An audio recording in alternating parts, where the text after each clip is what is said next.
Hello students, welcome to MKG Online Study and e-learning platform. In this video, we are going to learn about instruction cycle. In my previous video, I have already taught you about instruction cycle. What is instruction cycle and the steps of instruction cycle. Basically, there are 4 steps of instruction cycle. First step is fetch an instruction from memory. Second is decode the instruction. Third is read the effective address from memory if the instruction has an indirect address. Fourth is execute the instruction. Then again the control goes back to first, that is to fetch the code. So this is how instruction cycle works. Now in this video we will see how the particular instruction will execute, means how we are fetching the instruction, how we are decoding, then calculating the effective address and execution of the instruction.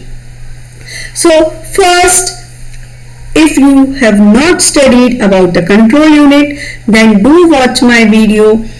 I have told you what is control unit of a basic computer.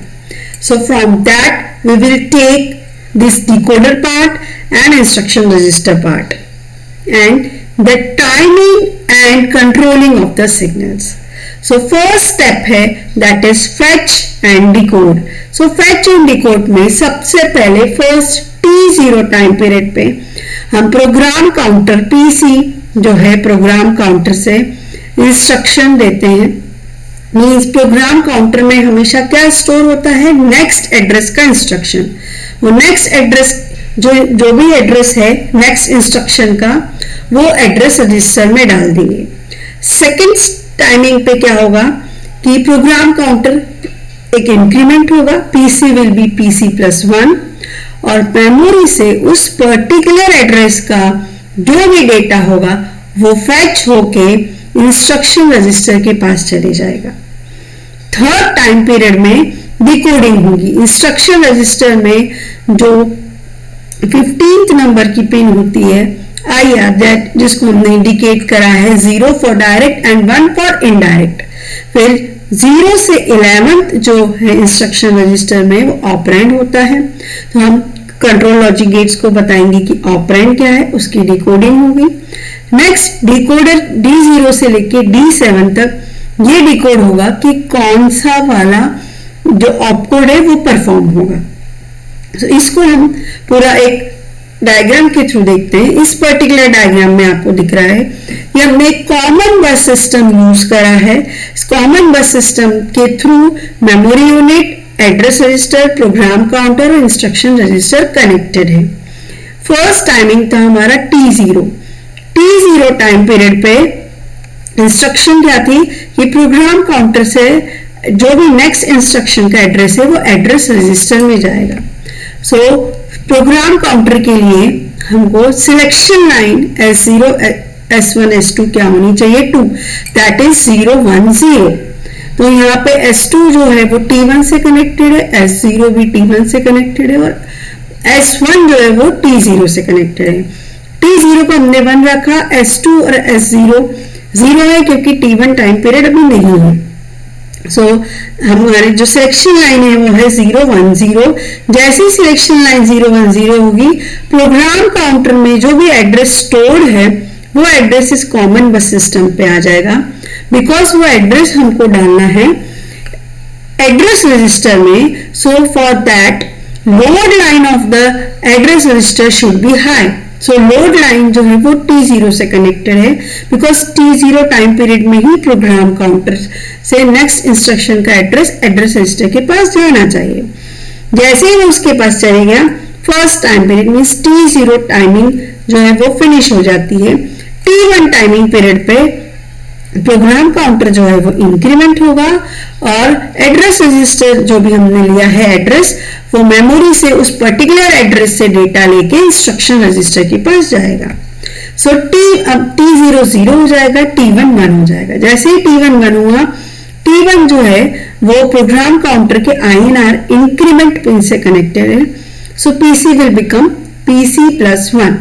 Program counter increment हो गया, साथ में ही ये 1 है और ये 1 है, और हमको मेमोरी यूनिट से हमारा जो भी एड्रेस है वहां पे हमको कोई रिक्वायरमेंट नहीं, बिकॉज एड्रेस रजिस्टर डायरेक्टली यहाँ पे मेमोरी यूनिट से कनेक्टेड है। सो मेमोरी इसको हमको करना पड़ेगा 111। जब हम इसको 111 करेंगे, सो मेमोरी यूनिट से जो भी एड्रेस गिवन है वो एड्रेस का डेटा कॉमन बस पे अवेलेबल हो जाएगा, और कॉमन बस से वो डेटा हमको पहुंचाना है इंस्ट्रक्शन रजिस्टर के पास। इंस्ट्रक्शन रजिस्टर की लोड पिन T1 से कनेक्टेड है, और T1 साइकिल पे ही हमें T1 टाइमिंग पीरियड पे, सो इंस्ट्रक्शन रजिस्टर का लोड पिन हाई हो जाएगा, और मेमोरी यूनिट से जो एड्रेस मिला था उससे डेटा लेके सिलेक्शन लाइन 111 होनी चाहिए, 7 यहाँ पे लिखा है, और वो कॉमन बस पे डेटा आएगा, और कॉमन बस से वो इंस्ट्रक्शन रजिस्टर के पास चले जाएगा। सो यहाँ पे हमने T0 और T1 टाइमिंग देख लिया है। T2 टाइमिंग पे हमको ये देखना है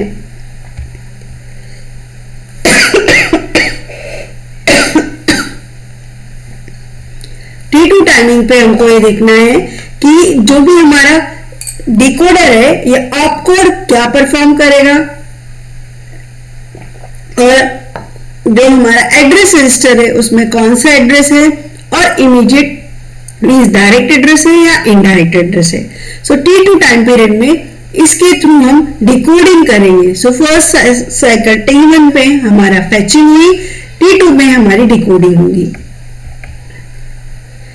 नेक्स्ट हम यही सारी चीजें मैंने यहाँ पे वर्ड में लिखी है।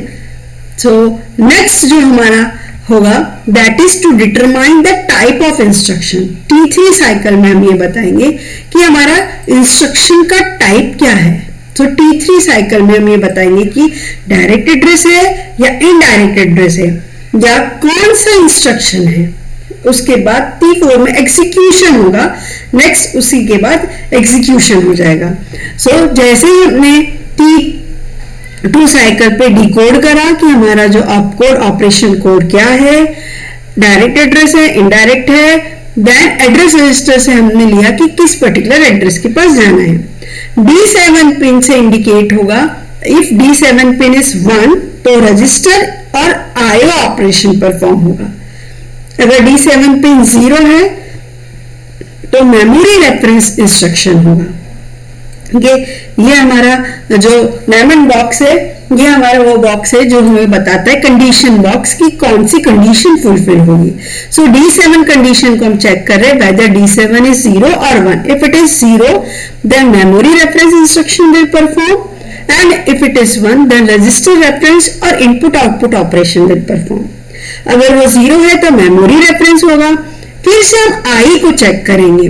I जो हमारी 15th नंबर की पिन है, अगर I 0 है तो डायरेक्ट एड्रेस है, तो nothing happens, memory reference instruction execute हो जाएगा और सीक्वेंस काउंटर को 0 कर देगा।